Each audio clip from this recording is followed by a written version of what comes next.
So next up, we have our panel discussion on unintentional doping, which Cassie will also be a part of.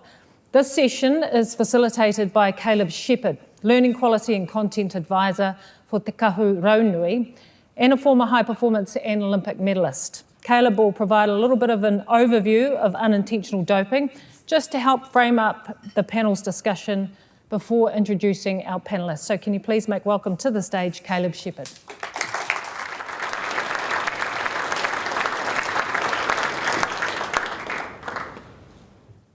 Kana tumihi kia koe, Jenny May, mō taua whakataki. Te mana whenua, tēnā koutou, e ngā rangatira o te ao, hākinakina o Aotearoa, tēnā koutou. Ko Waiau, ko Hikirangi te maunga, ko Waiapu te awa, ko Ngāti Porou te iwi, ko Caleb Shepherd, tōko ingoa, nō reira, tēnā koutou, tēnā rā tātou katoa. First and foremost, I just want to echo Jenny May's comments and say thank you so much to Cassie for sharing her powerful story. Like, we've heard lots of vulnerability up here in the last 2 days, and it takes so much courage to be that open, and especially with something like this. So thank you once again, Cassie, for being brave in the name of helping others. Cassie's story is like really, it's a great one for us to consider in the context of New Zealand sport. As we know, there's an extremely high percentage of our athletes who take supplements. We're seeing this become more and more prevalent at a younger age, and even school-age athletes now, it's widespread supplement use.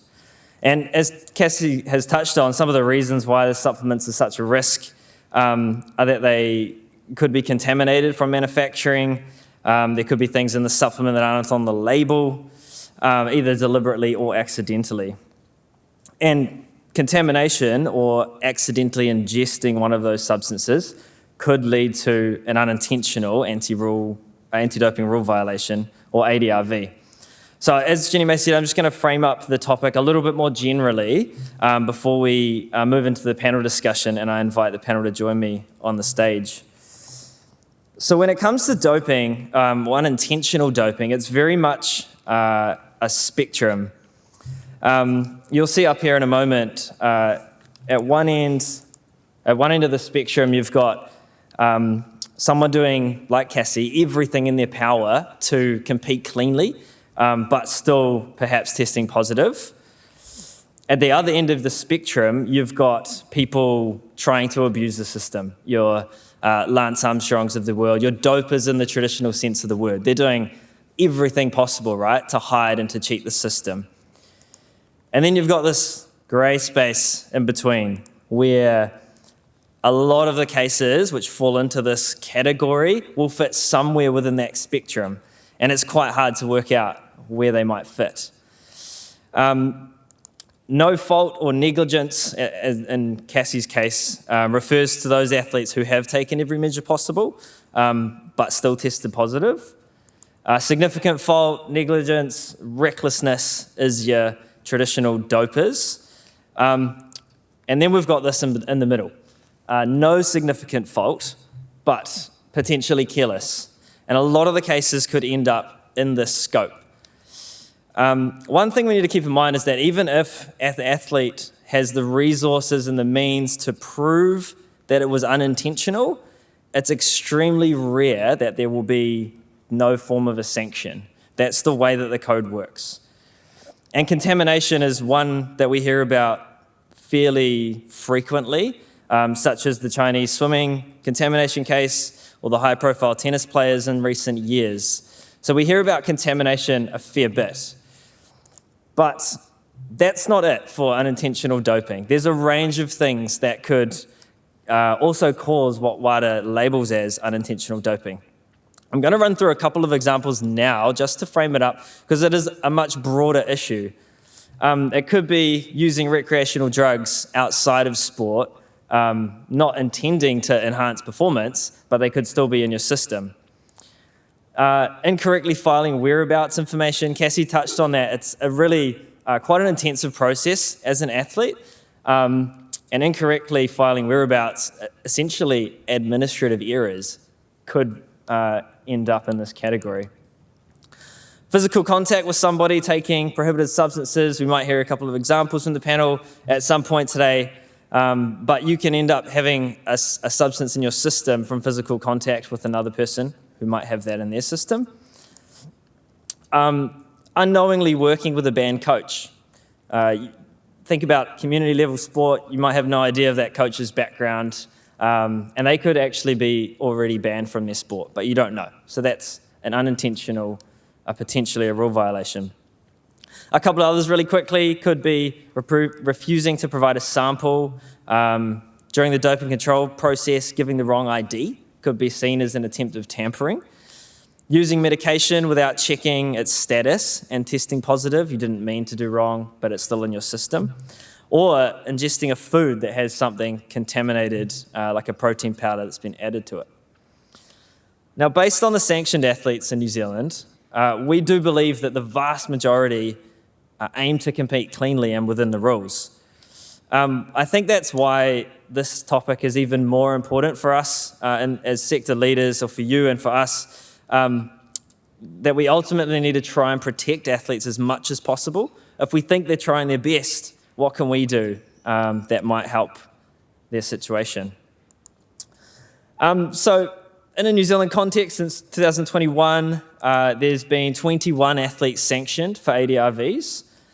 Based on what we learned through the investigation process, we think that about 11 of those would fall into scope of unintentional doping. So that's about 53%. If we dig a little bit deeper, of those 11, 8 are related to substances of abuse. So your substance of abuse category, we're talking cocaine, THC, so cannabis, heroin, and one other which I'm forgetting right now. But essentially they're drugs that have been used recreationally with no intention to impact their sport, but they've tested positive in a sporting setting.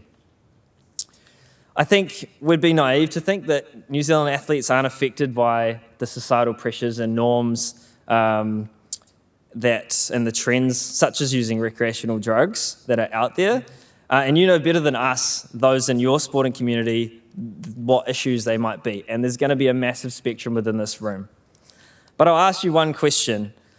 If one of your medalists, or the top athlete in your sport, gets an unintentional ADRV, is it just an athlete problem? They are strictly liable by the letter of the code for everything responsible found in their sample. But is it just their problem, or is it a system problem? Is it a leadership problem? What might a collective, proactive approach with shared responsibility look like in this area? So we're now going to hear from our panel, who all have a wealth of knowledge in this area. Ka nui te mihi kia koutou, thank you so much for taking the time to share your expertise with us. Will the panel please join me on the stage? I'll introduce you to them all.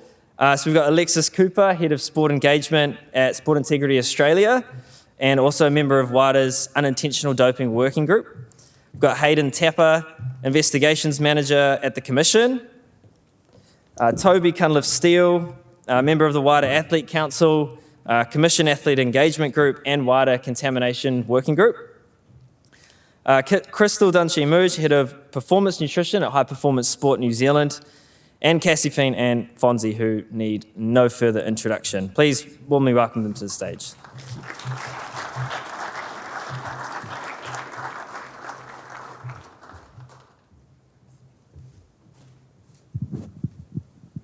Testing.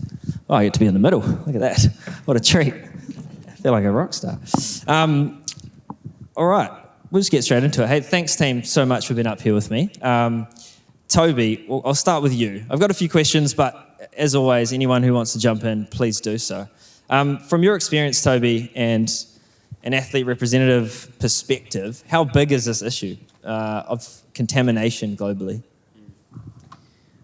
Just so I don't have any of Paul's ilk from WADA chasing me, just clarify I'm speaking from a personal perspective, not from WADA's standpoint. As Caleb so well pointed out, contamination is just one type of different types of unintentional doping that exist. And of those different samples that have a positive result that athletes provide in their testing, only a very small margin of those are actually contamination or from a contaminated source. So we're talking of a very small minority of instances that result in a positive sample. And the sources of those contamination or the types of contamination can vary quite a bit. So you've got, in Cassie's case, you've got through supplementation, or it can be environmental through contact. It can be through the most common instance, which is through meat. Yet, irrespective of the source of the contamination and how frequent it is very much the case that is disproportionate in terms of complexity, in terms of sensitivities, and in terms of impact. And I think probably some really good examples of that are the recent Chinese swimmers case. So for those that don't know, there were 24 Chinese athletes that were tested as a part of a broader Chinese athlete group that were competing in a domestic competition, all staying at the same two very close neighbouring hotels. Those 24 athletes all returned the same positive substance. This was in the midst of COVID, so the Chinese anti-doping organisation helped with the investigation and determined that the substance was part of a contaminated food product that was in one of the kitchens of the accommodation. Now, the concern with this instance is obviously it's a large number of athletes, and the type of substance is not commonly found in a food preparation area. So the concern there was that potential systematic doping like you would have seen in Russia, but the Chinese swimmers or the Chinese NADO investigation would suggest otherwise. It was a case of contamination.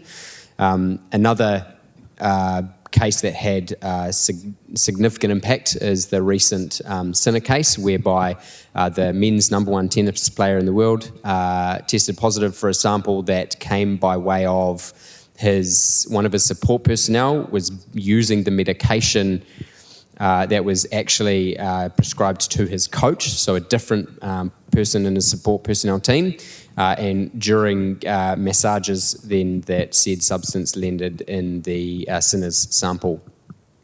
So another concerning case there. The impact of those two cases, as an example, is we're talking more at the extreme end, but was significant in terms of impact on trust and confidence, not just in WADA, but in the anti-doping system as a whole. They both resulted in a significant redistribution of resources and had a financial impact as well, significant. Half of WADA's funding comes from the sport movement, from the IOC, the other half comes from government. And that's proportionate to GDP in a way, tied closely to it. And so the biggest contributor is the US. But as a result of the Chinese swimmers case and other events, the US continue to withhold funding from WADA. So there's a significant financial impact that is ongoing as a result of those cases. From an athlete's perspective, contamination is arguably one of the most anxiety-inducing forms of the anti-doping system in terms of what contributes to the anxiety that athletes feel. When you consider that in Cassie's case, she does everything that education would suggest she should do in order to avoid returning a positive sample, yet she still did. And that's felt by a number of athletes. And unfortunately, I think it's the case that the more educated you are, the more you realise how possible it is you could end up with a potential positive test. So it's incredibly complex. But I think the principle is true that no one wants to see a innocent athlete being treated the same as an intentional doper who's using contamination as a shield, as a defence.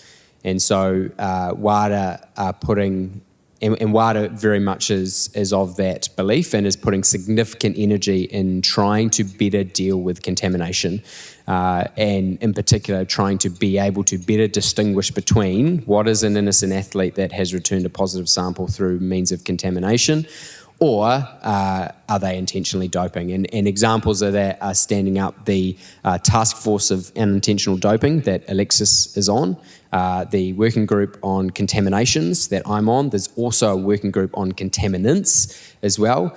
So there's significant investment and ongoing resource that's being put in to try and address it.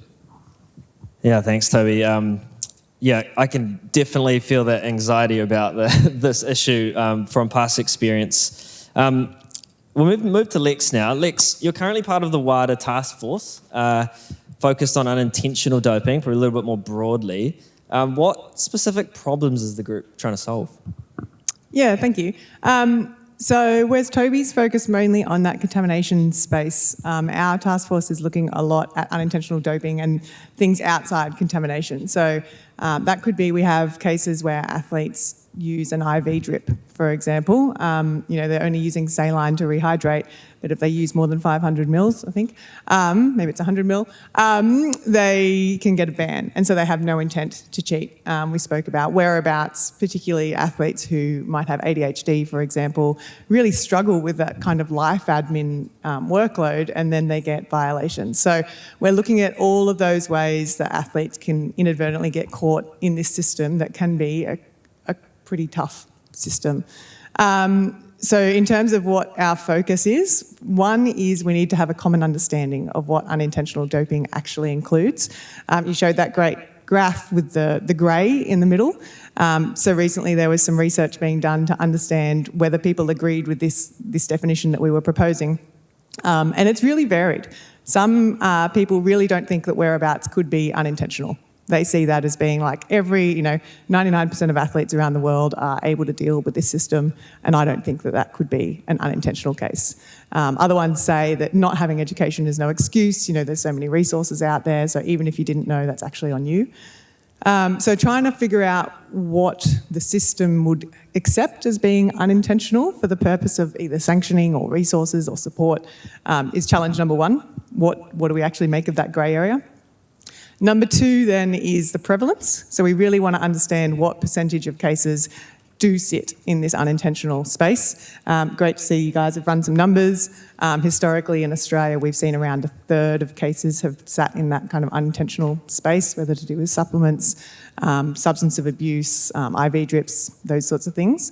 But then we want to be able to track it over time. So we want to see change. We want to have a system that isn't catching people who have no intent of doing anything wrong. So ideally we start with a figure, and then over time we can see that go down. And I guess the third part of that comes down to what actually works. How do we try to prevent these cases? Cassie has been an incredible ally for us in clean sport in Australia, working with our education program. And so we know some things that work, but it's not just education. There's other things that organisations and sports can do. So what we want to try to do is provide a bit of a roadmap for anti-doping organisations or for sports to be like, if you want to tackle unintentional doping in your country or in your sport, here are some actions that you can take. Amazing, thank you, Lex. Just moving a bit closer to home, Hayden, this is going to be a big question maybe. How do you try to distinguish between negligence, ignorance, and intention during an investigation? Thanks for that question. It's a hospital pass. Yeah.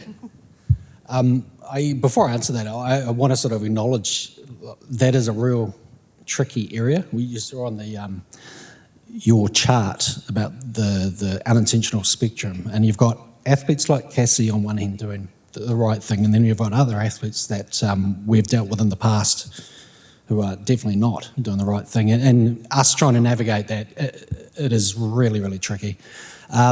There's two parts of that.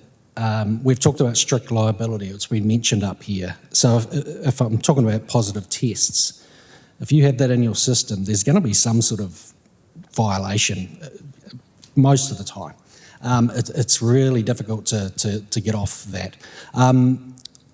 So if you test positive for something, there's probably going to be a consequence at some point where our job becomes a bit tricky, and it's harder for the athlete.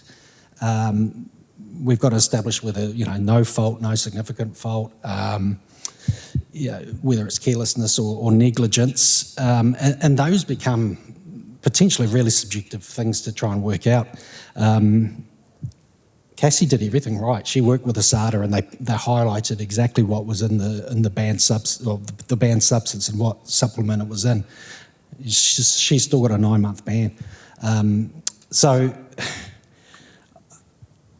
yeah, establishing where the fault lies can be the challenge. It's more challenging for the athletes, and I guess I wouldn't say we're perfect, but we try and do as best we can. We're trying to work with the athletes to see if we can work out where the positive test came from.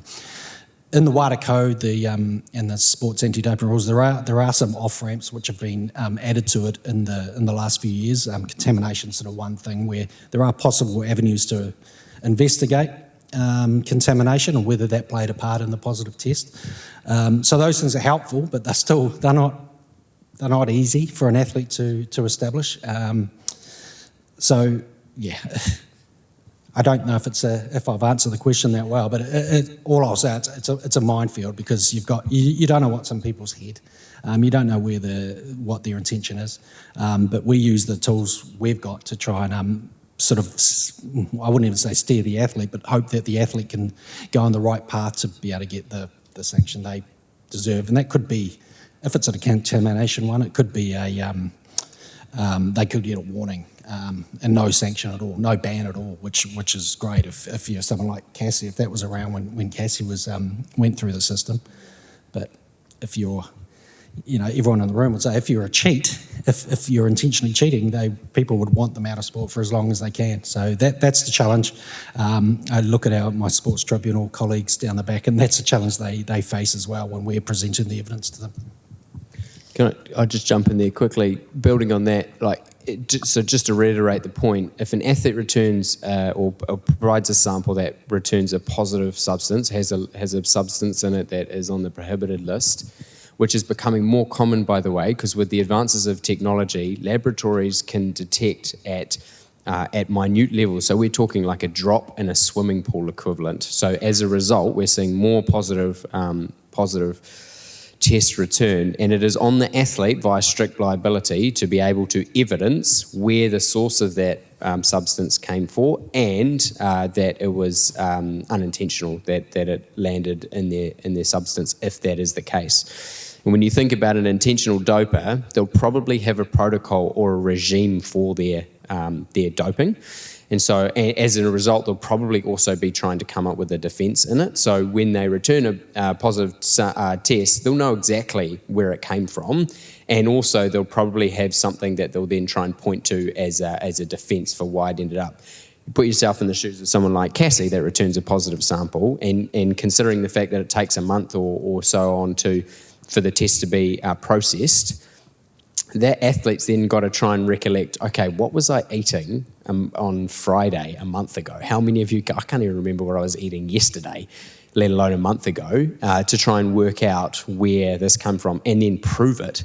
So it's extremely complex, and WADA is actively looking at what kind of tools and support and education can we give to help athletes in this space. Probably the one best activity you can recommend to your athletes, at least at this point in time, is that they photograph, in particular, substances they consume that are risky. So in this case, any supplement that they take a photo of the product, the batch number, the ingredients list on that, and then also as a sport, trying to be aware of what the types of contamination risks are. So for example, like I said, the most common is through meat, particularly in South America and some Asian countries. So if an athlete is going to compete or train in one of those areas, perhaps avoiding street food where that is more prevalent, as an example of a practical way that you can try and help your athletes.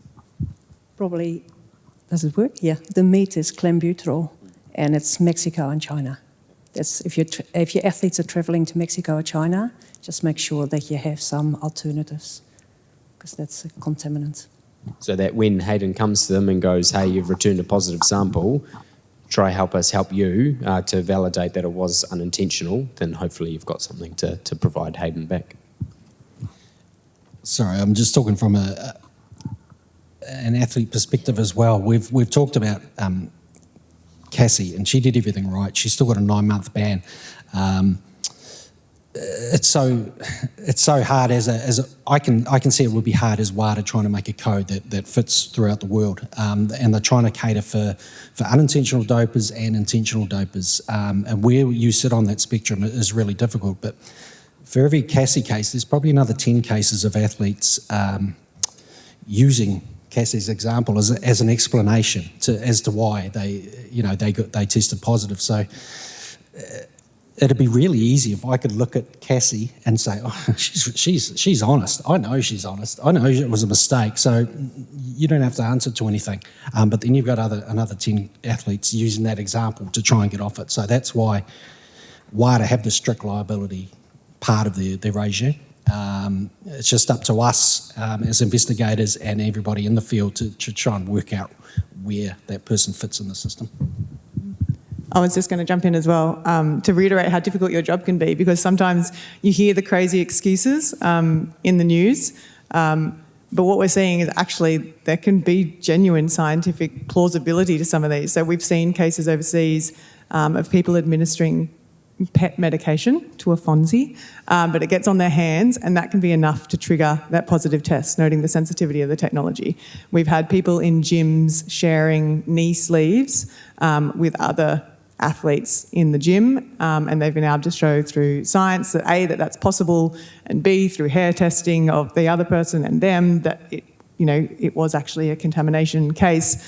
So the excuses or the reasons that come across your desk can still be crazy, and you can't anymore just kind of be like, well, that's ludicrous. There is actually some plausibility behind some of those things, and that makes it really challenging for athletes and for anti-doping organisations. Yeah, not a minefield at all, does it? Minefield at all, is it?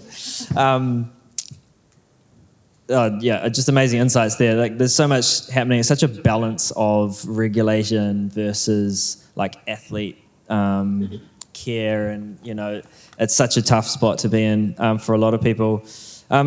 Hayden, just on the sort of the negligence part or the intention part, what in a New Zealand context, why is that important in a substance of abuse case? Another good question, Caleb, thank you. The substance of abuse, so as Caleb touched on, that's when you're just cannabis, heroin, cocaine or MDMA or ecstasy. They are the four substances.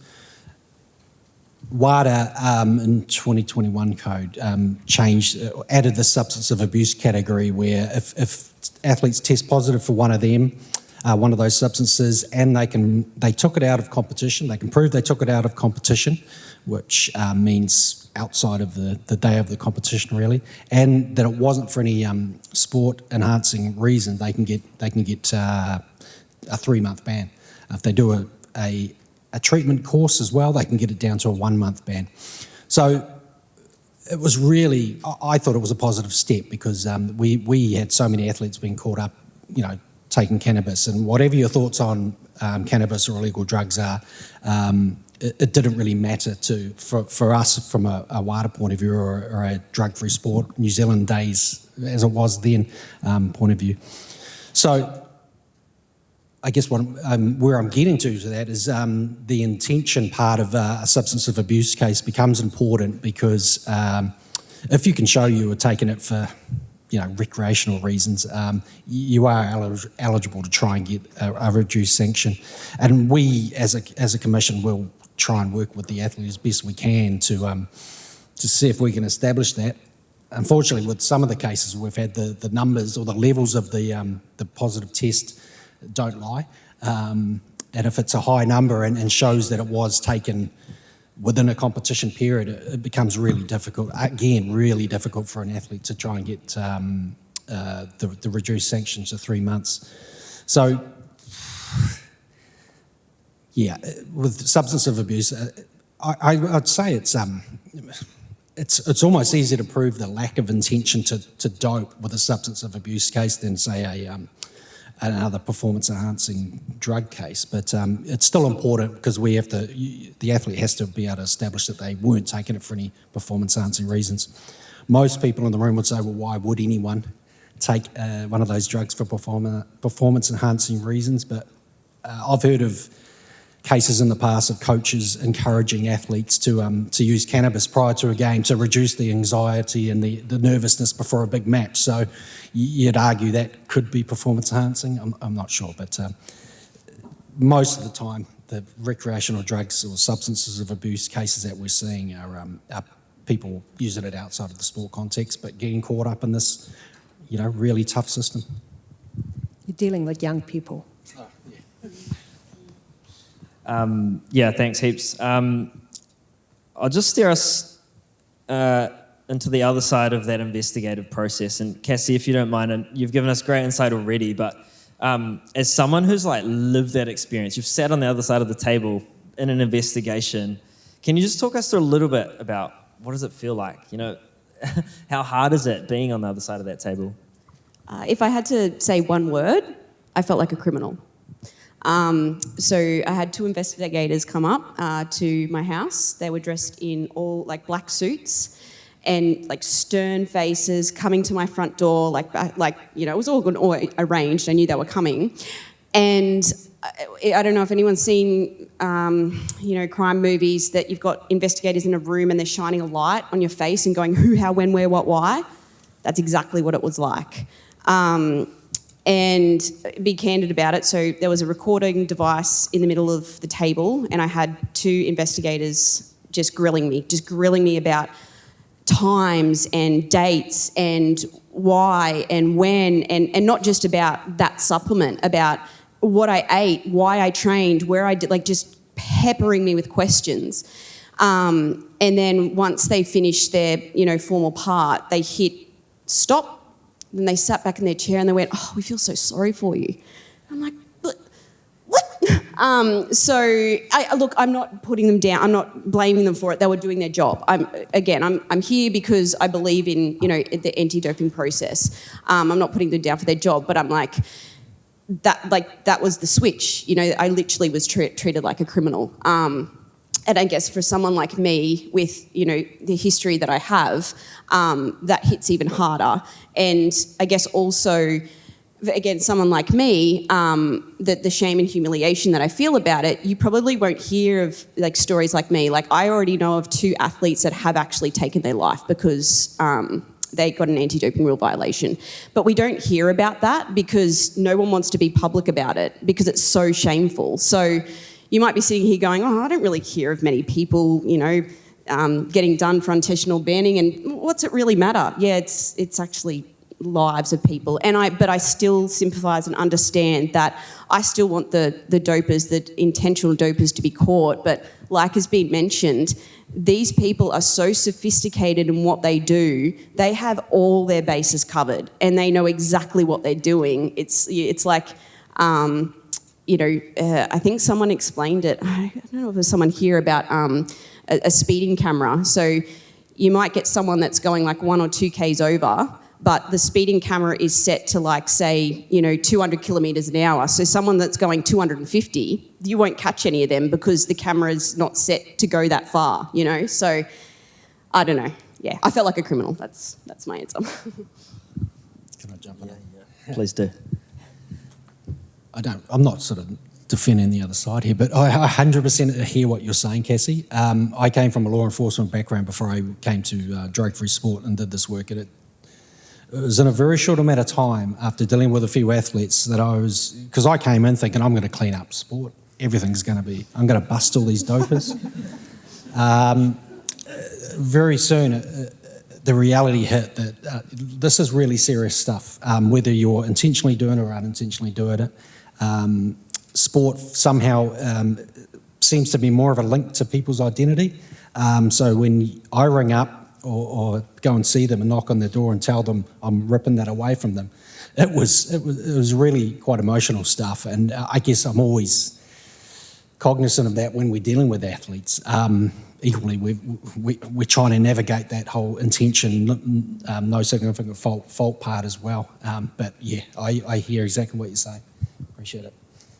I'll just jump in just to talk about how important wellbeing support is for athletes.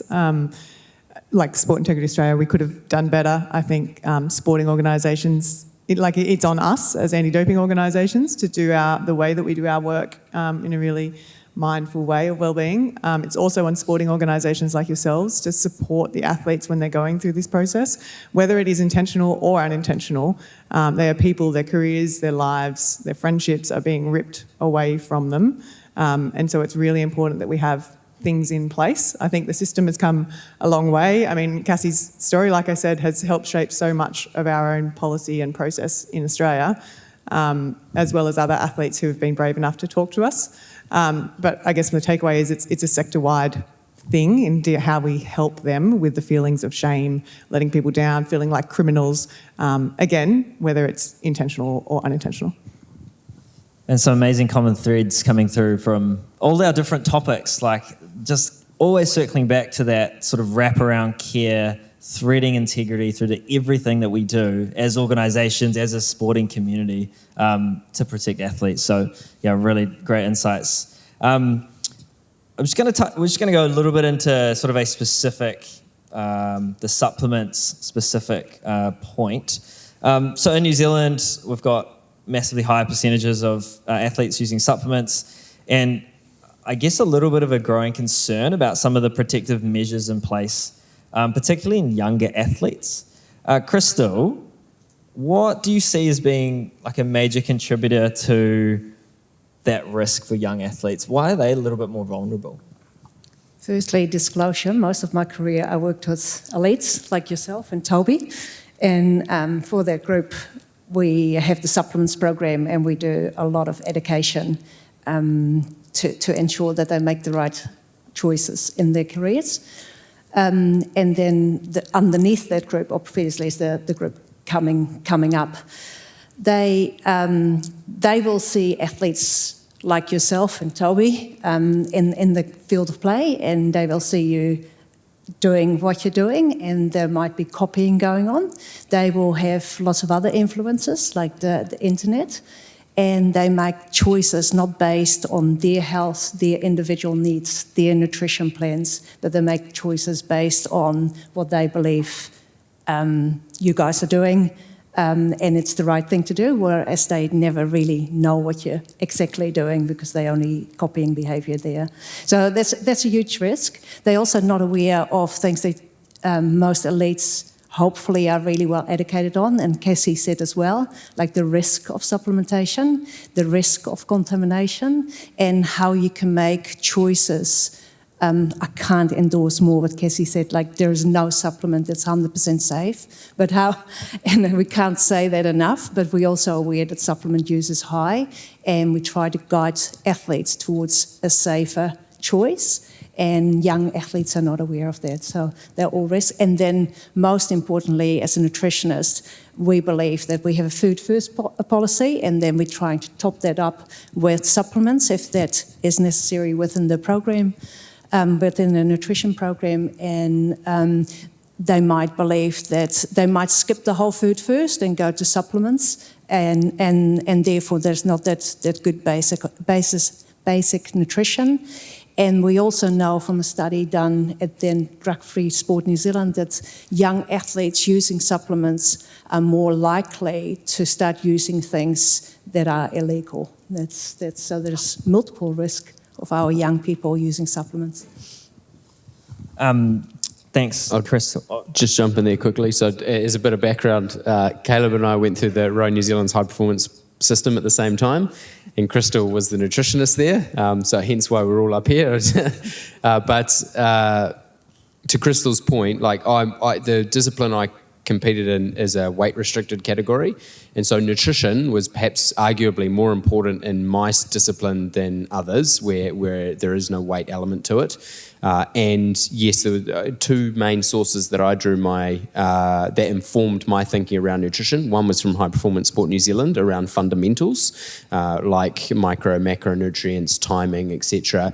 But in terms of specifics of what types of foods that I was consuming, it often came from observation of, like, much the same as you probably learn from the experts in your given fields, like someone in an equivalent role, or a leader.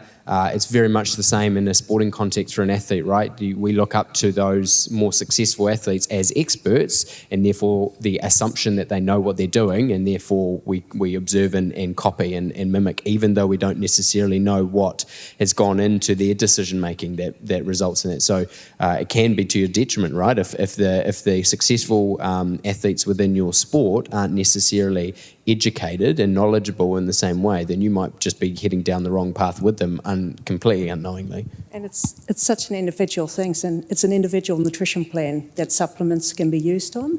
And then in addition to the young individuals, for supplements, you need to do research to be able to see if they are healthy or they're safe to take for just any individual, and if they can be advantageous for your sporting career or a sporting career. We can do research on adults, or people can do research on adults. Normally you could not get consent to do research on young people. So I can say that most supplements that are available in New Zealand have not been tested, or there has not been research done with people under the age of 18. And therefore, I would not recommend them in most situations to people of that age. They can do what they want to do or like to do with just food. Yeah, amazing insight there, and leads into potentially another question around, like, we came from a sporting background that was high performance sport, like managed, and we had expert performance nutrition. I'm not just saying that because she's here. But for other sports out there, because there's plenty in the room who perhaps don't have that direct link to like you and your team and direct access to the measures that are in place, which I know are pretty robust. What message might you give them, Christel, in terms of what they could do for their sport, for their athletes? That's a really good question. We, as you said, we provide performance nutrition services, and that includes food and supplementation for all our TAPS athletes. So that are the athletes that are looked after by High Performance Sport New Zealand. Team sports within New Zealand, they often have a performance nutritionist as well, like at least the big ones. And then in my role, I also provide technical support, for example, to the sports integrity, and you guys have fantastic resources to help with as well. So if I'm sitting here, I always think we can do more and we can do better, because I'm quite passionate about safe supplementation. But yeah, that's so the technical part of my role, I hope to assist by providing resources. That's it. Amazing. Cassie, you touched on in your keynote about those sort of high-profile athletes who are aligning themselves with certain companies, endorsing certain products, and they're all over social media, right? There's also a lot of misinformation about what young athletes need to take. What responsibility do you think the high-profile athletes have, or should have, potentially, in that situation? A hell of a lot. Yeah, like I said in my keynote, watching that YouTube of that Olympic athlete, I just shook my head. But it's their responsibility to think of the type of audience that they're trying to gain clicks or likes on their YouTube, and not just think about other athletes like them. Think about, it's the young, impressionable athletes that are going to be hanging off their every word. And, you know, if they say this certain supplement that they were promoting was like, oh, I take whatever, magnesium, and it's like from a brand that say is HASTA approved, and the kid goes, oh mum, so-and-so takes magnesium, I need to take it. And the mum goes, oh, okay, you need magnesium. So they go down to the local store and go and rip magnesium off the shelf, and next minute. So yeah, I just don't think how much, I mean, I understand, like, particularly there are sports out there that you don't get a lot of money from, right? And so, but those supplement companies, like, they vie off those people. They're like, cool, we'll get that high-profile athlete and we'll chuck heaps of money at them. It shouldn't be about the money. So they've really got to think about why they're promoting the supplement and what type of audience that they're actually promoting it to. And even, it's not only the athletes, it's the sports. Sports need to think about who you partnership with as a sponsor. I know my sport, one of their sponsors is Chemist Warehouse. I just wonder, like, that's their main sponsor.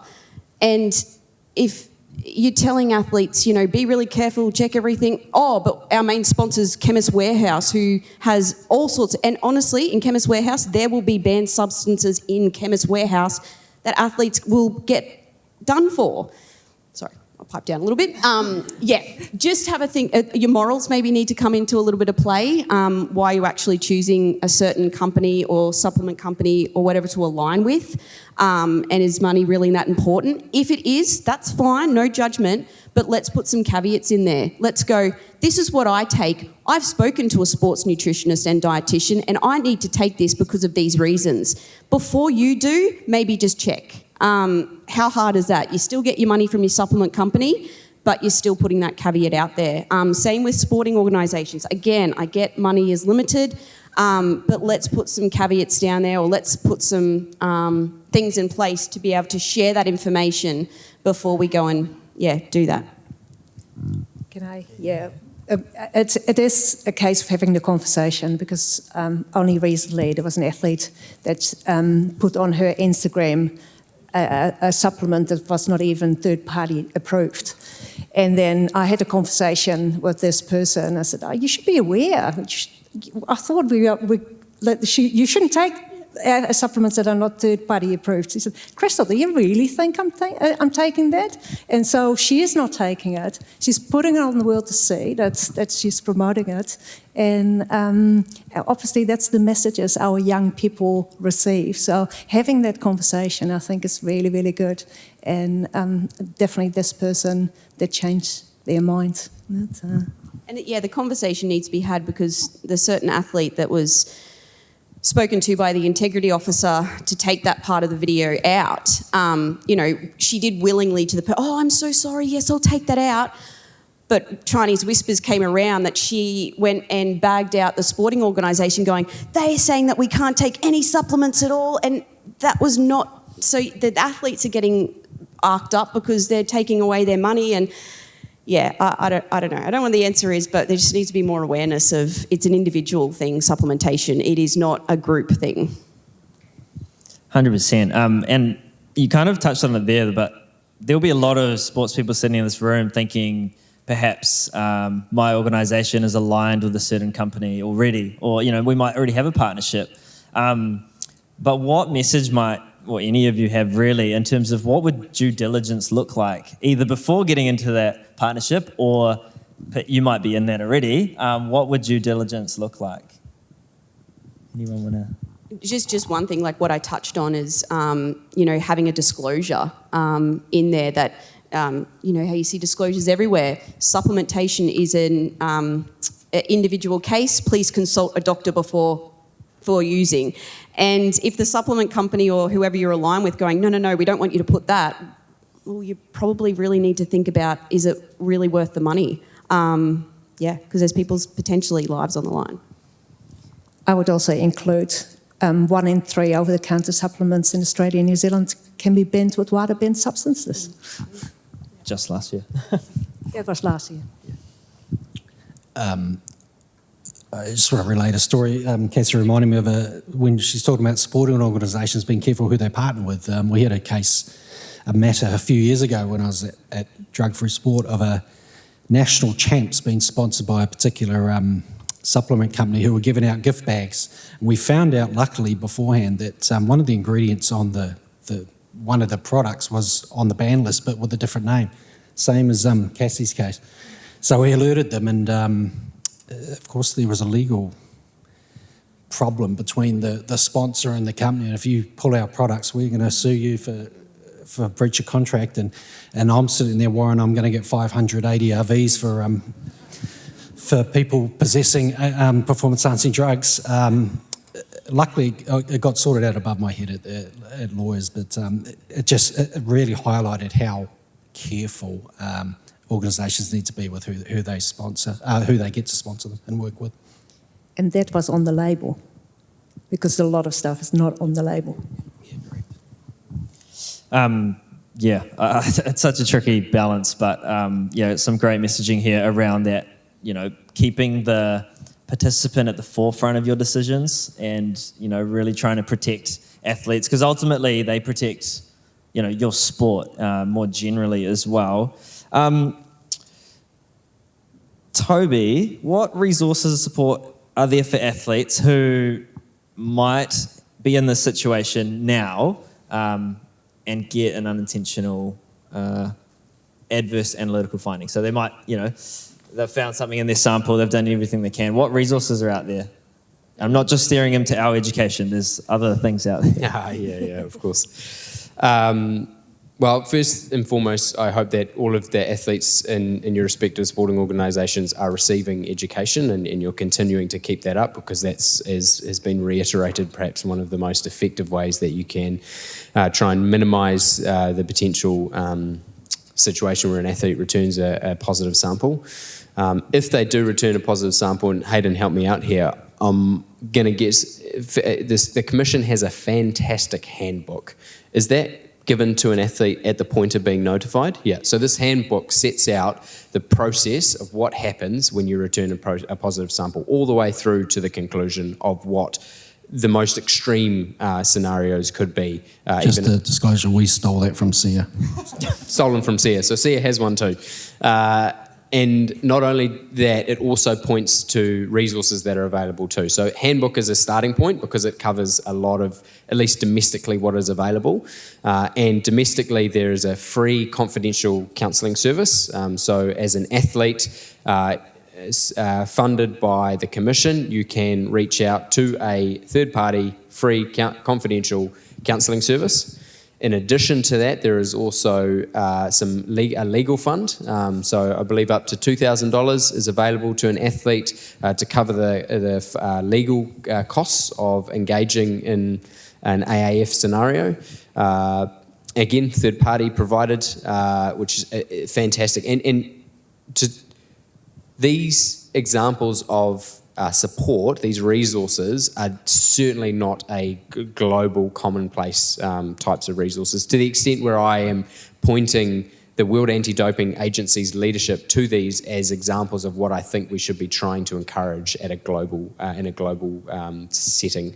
In addition to that, you've got the Athlete Advisory Group, which is a collection of 11 athletes across different sports, able, disabled, gender, you name it, whose job is to advocate for athletes to the Commission to ensure as best we can that the activities of the Commission remain in the best interests of athletes. And I would encourage, I had a call with an athlete last week, I would encourage athletes to reach out to any of the members to have a conversation, even if it's just to try and sense check something or be redirected in the right place. That's all available at a domestic level, New Zealand level. At an international level, you have what is called the Athletes Ombuds Service. So basically, whether you call, email, up to you, an athlete can contact experts in anti-doping, similarly just to get advice. This is my situation. Where should I go? Who should I see? What resources are available? These are experts designed to handle those very conversations, available to any athlete in the world. And then there's the World Anti-Doping Athlete Council as well. That similar thing as the AAG here, but at the WADA level. So a number of resources available to that. In addition to that, and again, Hayden, correct me if I'm wrong here, the National Anti-Doping Organisation has the ability to support the athlete in their investigation if they believe there's sufficient grounds to warrant them investing in the support of that investigation. Do I have that right? Basically, yeah. We'll always try and support where we can, but equally we're on the regulatory side as well. Yeah. So it's certainly not commonplace, I would say, but if the athlete has, I think, evidenced to their NADO, their National Anti-Doping Organisation, sufficiently that, hey, this is a legitimate case of negligence or no fault, then perhaps that might be an instance where a NADO might support. So there's a number of resources out there, but first and foremost, probably the handbook is a great starting point, or even just having a conversation, even if it's with the commission. The commission have the athlete's best interests at heart, but if they want someone independent that probably is more understanding of the athlete experience, then Athlete Advisory Group is another great place. I'll just jump in as well. Just watch this space. I'm working on a project with Sia at the moment on that exactly. So once we're finished, I'm sure Sia will be nice enough to share that with you, and it's going to be really helpful because I know for me, getting an email or reading, I wasn't able to read, I wasn't able to take in information, but the project that we're working on is going to make that a lot simpler. So, yeah. Can't wait to hear about it. Hey, we've touched on education being one of our main tools, right, to raising awareness around some of the risks to our athletes. But anti-doping education is not new. It's been around for a very long time. And Lex, I think no one better to speak to this. Maybe what actually changes behaviour? What can make the difference? Yeah. So I think when it comes to education, I was very pleased to hear my colleague James say that education is a silver bullet. It's got some caveats. So one, the education has to, like we say, hit home with the athletes. Cassie in her video that you saw earlier has been viewed by 115,000 people since we first made it. We only test 4,000 people a year. So that is incredible. And it's because it's like powerful storytelling. So I think in our education, we need to look for people who can tell stories so strongly. We've seen Yelena, we've seen Lou. All of today has been storytelling because we know how powerful it is. The other thing is giving athletes not just information but tools. So in Australia we have our app to check supplements. I know you guys have checklists. You've got the little wallet cards that I've been enjoying on the table. Giving them things to walk away with, because often education is 1 hour out of their entire year. So giving them things like tangible things that they can take with them is really valuable. And I think the other one is you need the buy-in from the sporting organisations. I've run enough education sessions to know that if I walk into a room and the coach or the organiser from the sport just goes, all right, guys, buckle in, you've got to do your anti-doping education. Just tough it out for us, we'll get to training in a sec. It's going to be a disaster. They're not paying attention, they're not taking any information. But when we have somebody from the sport in there who's going, this is so important, it is part of being a professional athlete, welcome to the anti-doping world or clean sport world, it makes such a difference. And we have, professional rugby teams that sit there with their notepads and their pens because they've been told it's really important. So the role that sport can play in emphasising the importance of education, I think, is really critical.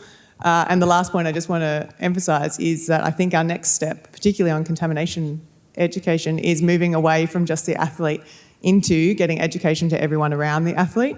We're working on a concept of the clean team, which is your parents are part of your clean team, because if they're taking medication in your house, you need to know about it. Your dog becomes part of your clean team. Your roommates, if they're using blenders that you're sharing, guess what? They now need to have some information to help you as well. So expanding it from just the athlete as well. Amazing.